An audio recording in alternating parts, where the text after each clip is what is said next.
Pipiling router. Naulanan daw kanina.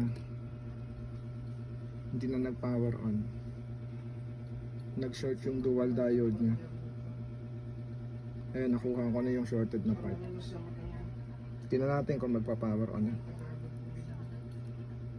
Naulanan daw to kanina eh. Nagpa-power on na.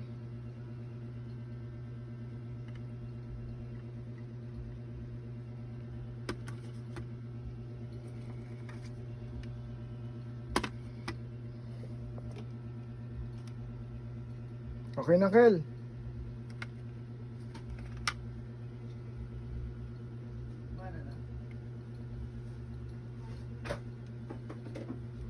Gumana na kaya? Oo. May shorted na ano, pyesa. 1.5 yung ganyan. Yan, goods na. Okay na tong router na to.